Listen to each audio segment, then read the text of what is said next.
Hey guys, today I'm going to be talking about employee training and education, describing what it is, why it's important, and I'll be going over the goals throughout the video. Essentially, what in training and education is by the company would be putting on a program or developing a system to filter in new employees, train them, educate them on their roles, company procedures, policies, other things that the company would find important for new employees, new hires. So that's essentially like what the first step would be for a company bringing in new people. Pretty much everybody has gone through a different type of training or education, so there's a couple different out there. Probably the most effective, from what I found from the research on the topic, would be in person. There are also blended learning, which is both in person and online, and then there's online as well. And then, in addition to online, there's also just specifically video presentations, giving the employees more flexibility in the way that they can be trained or educated, as well as the company too. It's also a lot cheaper and inexpensive for the company to use video presentations instead of one-on-one or in person. Obviously, that's a big cost to the company to do more hands-on and not even specifically one-on-one, but it could be a smaller group. It takes more time. You have to develop the content, the training regiments, educational points, and things to talk about, things like that. So obviously for the company, it's operating expenses. The goal is to make a profit. So whatever they can cut back on and cut down on expense-wise, it makes way more sense to use video presentation. I do think that isn't the most effective, but that usually is what companies tend to go with.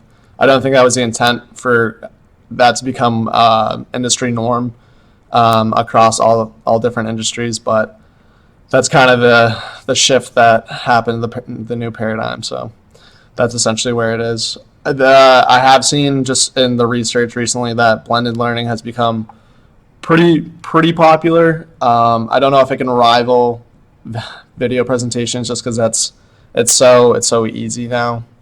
Just being able to implement new employees and just it's essentially universal. You don't have to tailor it towards different crowds or different learning styles. So the videos kind of make more sense. So just the goals of training and education. Obviously, you want to educate the new employees, new hires on the new role that they'll be going into, why it's important. Also helps to improve their job performance when they do fill that role, when they do start in that position. Helps them feel way more comfortable and have them know what they're doing, kind of how they'll be in that role and help the company. Focuses on employee growth and future performance. Obviously, for the company, it's an investment. They want to make sure that they're getting the most out of their employees, kind of getting a return on their investment. So whatever they put into the training and development and education of their new employees is essentially what they'll get out. If the employee is more well prepared for the position, then they'll be able to perform better, make the company look a lot better, increase the company value, increase the company reputation. So for the company, there's a lot of benefits to having a really comprehensive training and education of new employees. So that's what most companies should shoot for, obviously, but that's not always the case. Like I said, blended learning is probably one of the more effective combinations now. It's online learning as well as classroom learning. So it gives new hires a little bit of both. So why is training and education important? I think if we look at it from a different perspective of having untrained employees or a poor training or poor education, what does that mean for the work staff, the workplace, and the employees overall? Well, employees that are poorly trained or untrained or don't feel confident in the roles that they're filling in or moving into, more often than not, they're going to be more prone to making mistakes. That ultimately leads to losing the company money, losing time, poor customer satisfaction. Probably not going to retain customers with that. Customer experience is going to be poor, like I said. Overall, the employees, they're probably not going to be happy in the positions that they're in. They're probably going to feel inadequate, just not overall well prepared. They're going to be underachieving.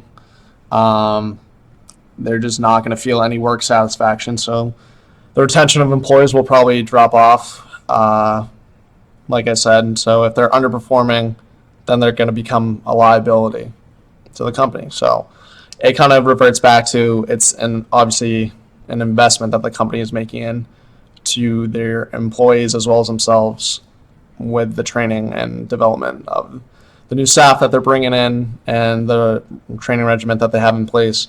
If they're investing a lot of money and they're wanting to make it a quality education, then it's going to reflect on their employees. But if they're kind of cutting corners and trying to drop off on expenses or cut back on expenses, then it's going to reflect in the quality of people that they're bringing in. And if they're a good employee and they just don't want to stay in the company, then obviously retention rate's going to be super, super low. So that kind of obviously reverts back to the education. Like I said, untrained employees, obviously their work efficiency is going to be atrocious. They're going to be underperforming consistently, losing the company money. They're going to make a bunch of mistakes. And then, like I said, it's kind of like the company's brand is the people that's representing them, their reputation. If there is bad customer interaction, employee doesn't really know how to solve that, how to manage that situation, then it reflects poorly on the company. So what's the goal of education and training of employees? It's essentially to provide quality training, which is designed to increase the overall production, work efficiency of the employees as well as the firm or the company. And then on the firm or company side, you want to do it as cost efficiently as possible. With that in mind, you really, if you're the company or the firm, you really want to find the right balance between how can I still give a quality training with it not costing a ridiculous amount. Definitely wouldn't want to cut corners. So that's obviously a huge factor to take into account when you're designing the training program. So that's obviously one important factor to look at. Another goal is to provide development opportunities that enhance knowledge and develop skills and enrich the organization as well as the employees too. So developing those skills and the dialogue that can be used in certain situations to the employee that they might encounter in their new roles or responsibilities. That's essentially the core goal of training, is just to give them the capabilities, the skills to be able to do that. A third goal is to create, maintain, and promote an organizational culture within the firm that kind of helps develop and provide growth opportunities for all the employees. So kind of just somewhere where they can mature and grow with the company and appreciate there, and then essentially just find a good environment for them to be productive in. Is essentially one of the goals, is to have them matriculate into their organization and then be successful there ultimately. And then a fourth goal would definitely be to provide individuals and the organization with the capabilities to respond effectively to customer needs and wants, as well as current and future demands of their product or the service that the company or the firm's providing. Like I said, essentially giving them the tools, the capabilities, the resources to be able to provide quality content with that customer and to maintain the brand name or just the brand of the company in general, the firm value, to be able to maintain that and then increase that kind of in respect to how the company is providing services and things of that nature.